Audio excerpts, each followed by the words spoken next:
Acting Mayor, Commissioner Sean Harris. Uh-huh. Is that a conspiracy going on? Conspiracy? That I would say, matter of fact, I would say yes. What do you think is the conspiracy and why? Well, basically, I don't understand where they're coming at with this particular legislation that they put forward. It makes no sense. I'm still the mayor, he's still the commissioner, and we're still going to continue to clean this place up. Well, Acting Mayor, she just told us on camera that you submitted your resignation today at around 11, 12 o'clock. Is that true? What resignation? I didn't sign any. I have no idea. And who said that? Who? Lisa Copeland. She said it on record. She's on camera saying that. What did she say?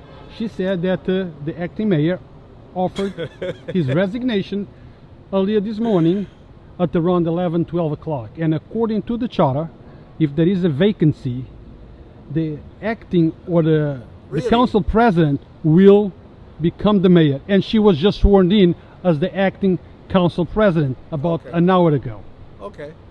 Well, to me, she wasn't sworn in as the acting mayor. She was sworn in. Not mayor, acting council president. She was sworn in as the city council president. Exactly. And I agree with them. They have all the right to do that. They can swear in any one of them within the four as many times as they want to do it, if they want to come up and change things around. I have no quarrels with that. But the bottom line is, that has nothing to do with me. That has all to do with the council. No, it does. No, sir. I am the mayor, and that's it.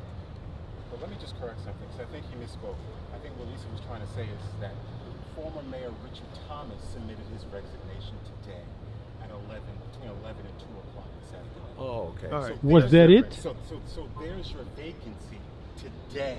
Okay, well... So now that the vacancy is today, and they just made her city council president, there's a good chance she may be the acting mayor. Okay. Because they're acknowledging Richie resigned today at 2 o'clock. Let me break it down. Let me break it down for everyone, so this way it's very clear. And I'm going to be very blunt in what I'm saying, and I'm not going to hold no punches.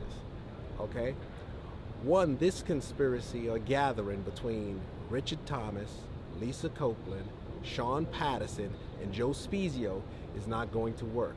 This whole thing with Jeffrey Buss, who is Joe Spezio's lawyer, and Joe Spezio was here while this was all happening, standing in the background watching. So I know exactly what's going on, and I'm not concerned with it. Because if anybody would have looked at the judge's ruling today that came out, it says that the mayor has vacated his office back in July 8th. And I was to take office back in July 8th. That has happened. That is the facts. That is the judge ruling. The judge did not rule that the mayor had vacated today. When the ruling stated and he was denied in court, okay, any of his TRO or his preliminary emergency injunction, okay, what has happened was the judge ruled that he had vacated the office on pleading guilty to his criminal offenses. Therefore, I have become the acting mayor at that time. What they are saying now, we're trying to give the mayor $35,000 to me, pushed by especially Duarte and the others, looks like some kind of payoff on cover-up to remove him. So we don't go back and pay criminals for doing wrong. We don't reward them. We do not negotiate with terrorists. This is how it is. And if they continue down this road with this illegal activity, okay, that, you know, they're opening the door to a whole lot of different things. This is hush money giving up because I'm afraid that Mayor Thomas has something on them. And I had made this clear before when others were telling me that why would I fire people because they might have some kind of invested interest or something going on with them. That's not my job. My job is to do the work of the people. My orders come back to me from the community and the people that I meet when I'm walking down the street. When I ran, I said my goals were to restore government, clean it up, and return it to the people so that we have a responsible, honest government. I've been doing that. I've uncovered many of employees that had no-show jobs and gotten rid of them. We have found and identified millions of dollars missing in the IDA as I froze the accounts in there. And I have taken over the water department accounts as well. And we are missing $1.3 million in there. And this is just the beginning. I just made sure that I went through the 2018 IDA audit that was done and completed already, that the mayor was hiding till after the election. It still hasn't come out yet. But when you do see it, you're going to be disturbed on what's happening in our city and that the money has been misappropriated.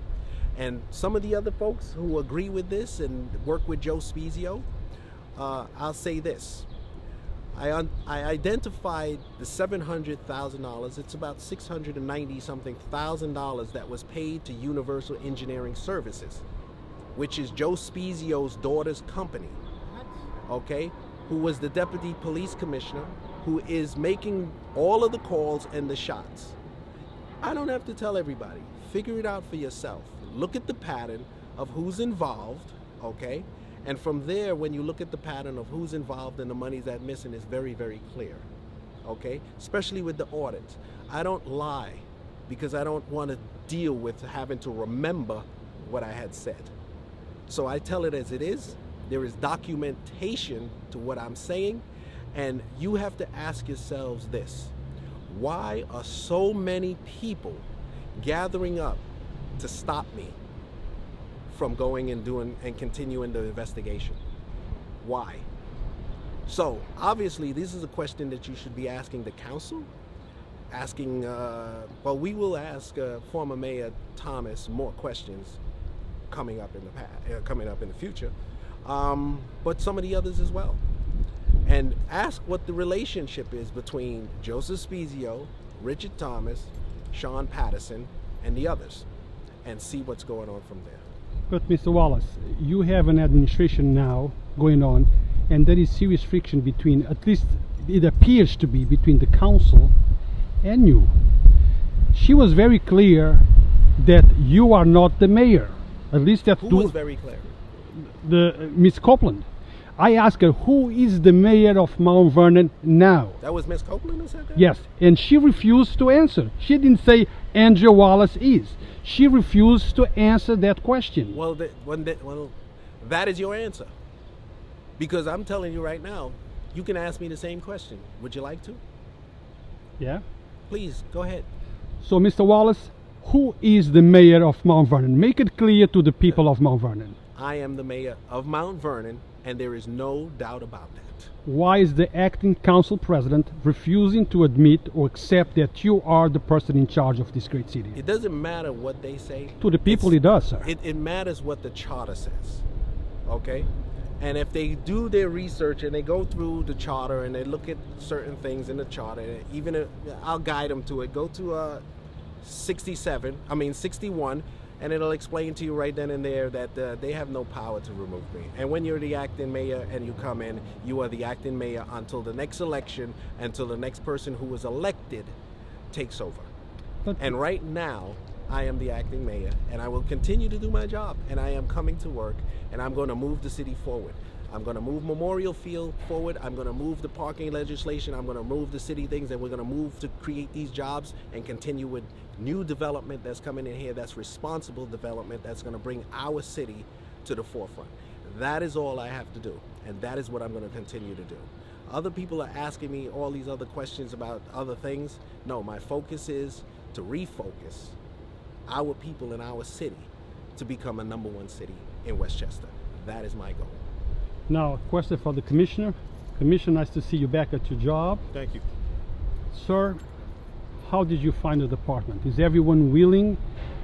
Well, is everyone accepting you? Any friction within the department? How are things going for you? I haven't been back in the building yet. You haven't entered the building yet. No. But you talk. And today, I'm very disturbed to hear that I have city council people making public statements that I'm not recognized as the police commissioner, and then it's even more disturbing that they further those statements and say that if I enter the police department, that I shall be arrested.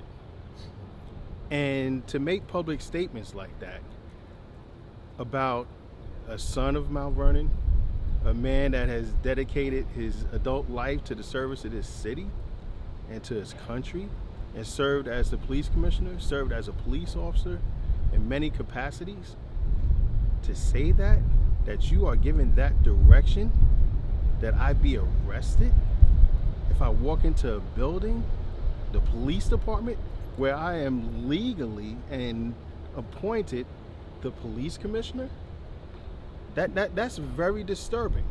And how can I walk into a building where people are given those orders and they're willing to follow them? Now, commissioners, So we have serious problems in this city.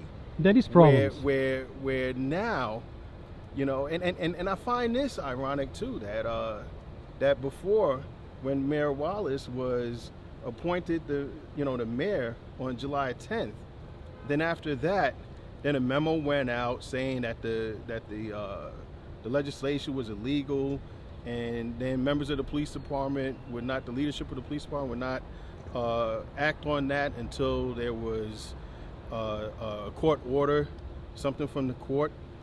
But then this happens today, and that tone is not the same. Where's the mention of, oh, well, we're not going to acknowledge whoever the city council president as mayor until we get a court order. So you needed a court order to be recognized as mayor. I needed a court order to be recognized as a police commissioner. But then today there's no court order, and people are being recognized as mayor, and I'm not recognized as the police commissioner. So I find, today I'm very, very disappointed in the city that I love, the image that is being portrayed around the world about my city. And I always try to stay out of politics, and unfortunately I've been brought into this, but something has to be done. Let me just say one thing on this gentleman's behalf. Remember, the former mayor boasted about how great of a job he has done, how crime has been down 35%, and things were getting done, okay? When did that stop? And when did that change? Especially when the council was saying, make sure that he doesn't go anywhere because things are going well. Now all of a sudden, it just disappears? And before you go, before the next question, I also have to just state that, and I have to put this out there, that all this is going on, always remember that the men and women of the police department have continued to conduct themselves professionally, all right, as professionals. And it's a shame that the men and women of the Mt Vernon Police Department has been put into this and brought into this mess, and for political reasons, and because of an election. It's bad. Now, Commissioner, if somebody from the council is suggesting or making public statements that you should be arrested if you walk into that building, then at the same time they saying that they don't recognize you as the police commissioner and you were appointed by the current mayor. So somehow there is something going on and you're not being recognized because they're disputing your appointment. Absolutely. And like I said, I think I summed it all up. I made it clear, all right? And there are people that benefit from keeping things the same. That is why they're afraid and they fear me. Because I made it clear already. I'm here to clean the place up. I'm here to restore it and turn it back over to the people. For very long, it just has not gone that way. So it's time for a change. And they are afraid of the change, and it's got to change. And there is a saying back in Jamaica, they call it, it's kind of like, in America they say it's pus, that you squeeze it. Until we squeeze the wound and get the pus out, we can't heal properly. We have to get rid of all of that. We have to clean up what is the bad parts of the injury that we are suffering now. And then it'll heal. And that's what it's all about. Focusing on moving forward and making sure that we heal this city and continue to do the people's business. Thank you, Thanks. sir.